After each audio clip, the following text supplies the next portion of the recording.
La rentrée a donc bien commencé et comme chaque année, voilà les nouveaux iPhone 16 et iPhone 16 Pro. L'iPhone 16 Pro en titane noir avec un stockage de 1 Tera et l'iPhone 16 couleur sarcelle. Dans cette vidéo, et comme à mon habitude, on va déballer ces nouveaux iPhones, parler de leurs 2-3 nouvelles fonctionnalités avant de se retrouver d'ici quelques temps pour les tests de ces nouveaux iPhones. N'hésitez pas de votre côté à me laisser un maximum de commentaires en vidéo sur l'iPhone 16 et l'iPhone 16 Pro pour que je puisse y répondre dans une vidéo complète. Commençons par mon nouveau daily, l'iPhone 16 Pro. On conserve le titane de l'an dernier, cette finition plus arrondie, plus agréable en main, une version que j'adore. C'est vrai qu'en un an, je trouve qu'elle a particulièrement bien vieilli par rapport aux précédentes générations d'iPhone. En termes de coloris, on garde la version en titane naturel que j'ai ici, la version titane blanc et titane noir, la version que j'ai décidé de prendre. Par contre, on a un nouveau coloris cette année, le titane sable. Dites-moi en commentaire, vous êtes parti sur lequel, vous aimeriez prendre lequel.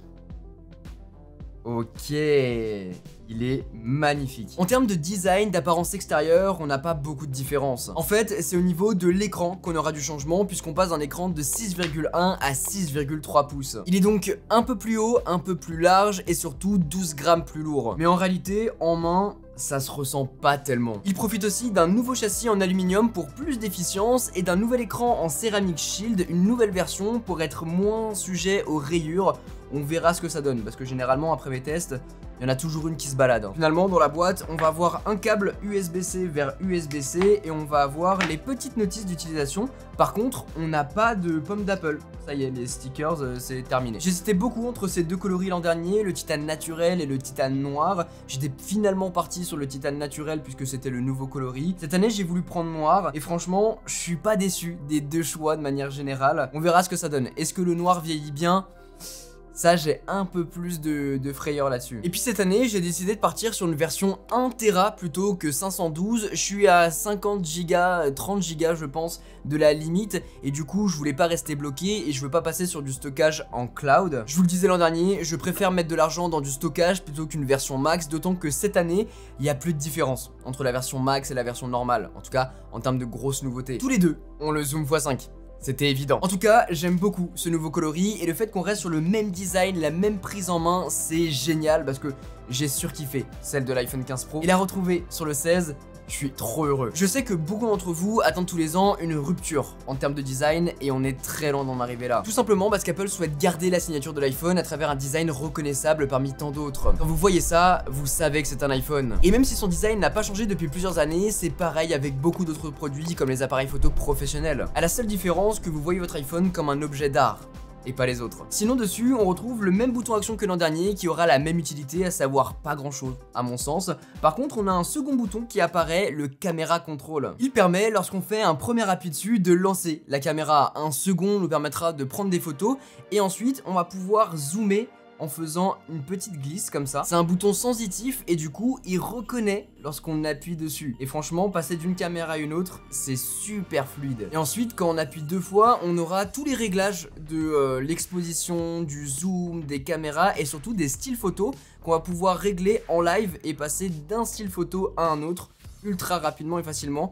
Pour avoir directement un aperçu avant de prendre la photo, c'est beaucoup plus fluide en fait. Je vais tester ce nouveau bouton pour voir comment il s'intègre au mieux dans mon quotidien. C'est vrai que ça a l'air assez fluide maintenant. Entre la découverte comme le bouton action l'an dernier et la réelle utilisation au quotidien, il y a un vrai gap. Donc à voir. L'attrait de la nouveauté est parfois surprenant, mais c'est rarement utilisable au quotidien. Donc on verra. Et puis je vous en parlerai en détail dans mon test complet, donc abonnez-vous pour ne pas rater ça. L'iPhone 16 Pro, vous allez le voir, est très orienté sur la photo, la vidéo et l'audio. La plupart des nouveautés sont présentes dans ce secteur-là, en plus de la nouvelle puce A18 Pro, permettant notamment de pouvoir faire tourner l'IA d'Apple, Apple Intelligence, qui ne sera pas dispo en France avant au moins 2025. Dès que ça sort, comptez sur moi pour vous en parler sur la chaîne. Maintenant, c'est l'une des grosses nouveautés et elle n'est pas présente lorsque vous achetez le nouvel iPhone. Autrement, on garde toujours le triple module photo avec une fusion caméra de 48 mégapixels, un ultra grand angle de 48 mégapixels lui aussi cette année, et ça c'est très cool. On aura également le téléphoto zoom x5 cette année de 12 mégapixels, exactement comme la version max l'an dernier. La palette s'agrandit donc sur l'iPhone 16 Pro, permettant de faire varier et de jouer avec les différentes longueurs focales. Côté vidéo, le 4K 120 fps débarque, permettant de faire des super slow motion, des slow motion cinématiques également, et apparemment on pourra adapter les FPS passe directement en post-production sur l'application caméra. Finalement, côté audio, Apple a ajouté 4 micros de qualité studio dans l'iPhone permettant de profiter d'une bien meilleure qualité d'enregistrement. Ce sera notamment utile pour séparer des pistes dans les mémos vocaux et surtout en post-production dans l'application photo,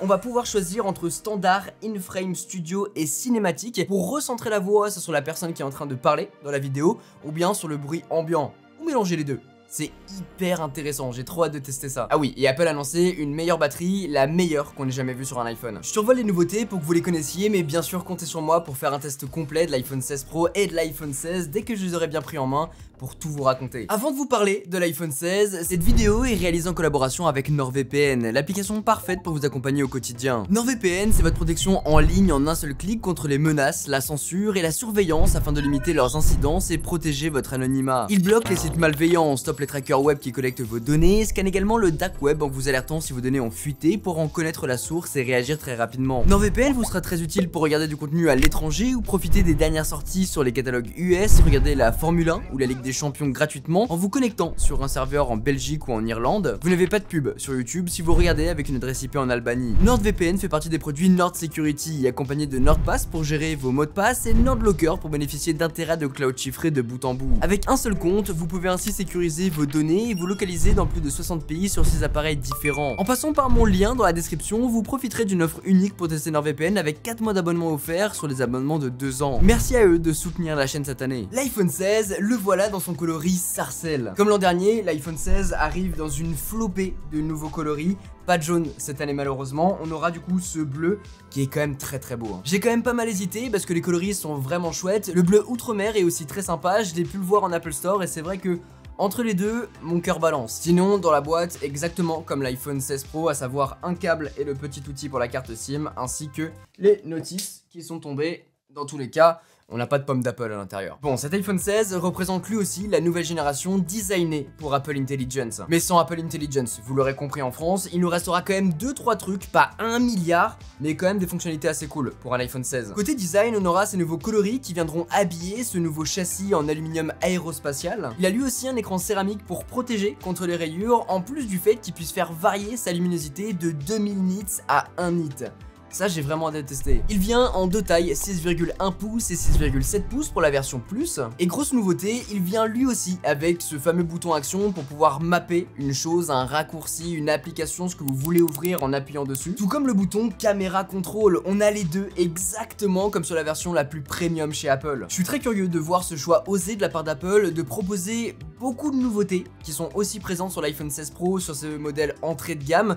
C'est chouette, hein, puisque si vous voulez acheter l'iPhone 16, vous aurez beaucoup de fonctionnalités de la version Pro, limitant comme ça les différences et du coup, vous serez peut-être plus à même d'être la cible d'un iPhone 16. On a deux objectifs photo dessus, avec un premier, un grand angle caméra fusion de 48 mégapixels et un second téléphoto zoom x2 de 12 mégapixels qui ont changé d'orientation pour accueillir la vidéo spatiale. De la même manière, vous pourrez donc utiliser ces vidéos pour le mettre sur votre Apple Vision Pro si vous en avez un. On aura donc la possibilité de passer du mode macro à l'ultra grand angle, au zoom x1 et zoom x2. Il dispose lui aussi du mix audio pour pouvoir moduler les voix en fonction de ce que vous voulez avoir comme rendu. Il aura lui aussi les styles photographiques. On verra donc ce que ça donne sur la partie photo et vidéo, sachant que ce sera sans doute mieux que l'an dernier, tout comme la partie gaming. Vu qu'il a une nouvelle architecture, il peut désormais accueillir les jeux AAA comme Assassin's Creed. C'est notamment dû à sa nouvelle puce A18. On saute une génération pour pouvoir aussi accueillir Apple Intelligence. Il y a pas mal d'autres nouveautés, côté batterie, Apple Intelligence, Visual Intelligence, on aura aussi iOS 18 embarqué dessus,